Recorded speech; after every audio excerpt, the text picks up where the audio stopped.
आंधी आवे या तूफान आवे, हर हाल में दिया जरावे के बा।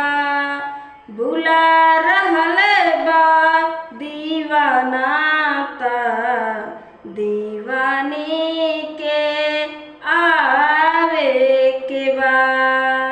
तू दीवानी हऊ ता आजा, आजा दिल के प्यास बुझा जा।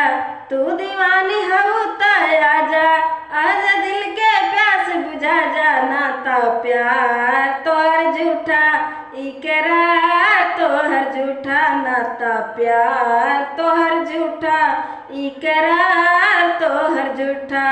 तू दीवानी हऊ ता आजा, आजा दिल के प्यास बुझा जा। नाता प्यार तोहर झूठा, इकरार तोहर झूठा। नाता प्यार तोहर झूठा, इकरार तोहर झूठा। ऐ चांद हमरा यार के चेहरा के दीदार दे दा। ऐ चांद हमरा यार के चेहरा के दीदार दे दा। तू हमरा बेचैन दिल के करार दे दा। लुट गइल बानी हमें अंधरिया में, बस थोड़ा सा रोशनी उधार दे दा। याद बा हमरा खातिर तू हर तूफान से टकरा जालो। हमरा एक आवाज पे दौड़ल बावर होके आ जालो। याद बा हमरा खातिर तू हर तूफान से टकरा जालो। हमरा एक आवाज पे दौड़ल बावर होके आ जालो।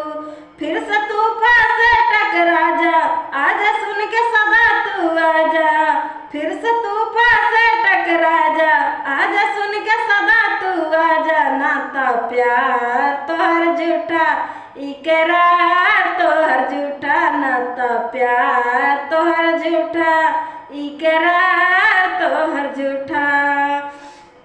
तोरे इंतजार में अटकल हमर परान बा, मर के भी धड़कत रहे ये करेजा। आज मोहब्बत के इम्तिहान बा। मौत आवे या तू आवा, केहू के आइल जरूरी बा। कदम बढ़ा के रोका ताड़ू, ऐसन का मजबूरी बा। मौत आवे या तू आवा, केहू के आइल जरूरी बा। कदम बढ़ा के रोका ताड़ू, ऐसन का मजबूरी बा। ई दीवाना के समझा जा, आजा दिल के आस पुरा जा। बस आखिर झलक दिखा जा, आजा दिल के प्यास बुझा जा। नाता प्यार तोहर झूठा, इकरार तोहर झूठा। नाता प्यार तोहर झूठा, इकरार तोहर झूठा। आजा आजा जीना तेरी गली में, जीना तेरी गली में। आजा आजा सूरज भी रहत जल जाइत, उहो बेवक्त निकल जाइत। देख के हमरा हालत के पत्थर भी रहत त पिघल जाइत। देख के हमरा हालत के पत्थर भी रहत त पिघल जाई। केतनो बोलाइनी तोहरा के फिर भी ना आइलू तू। बहे लगल अखियन से हमरा आंसू बन के लहू, आंसू बन के लहू। आंचल के अपन कफन बना जा, चुपके से तू दफना जा।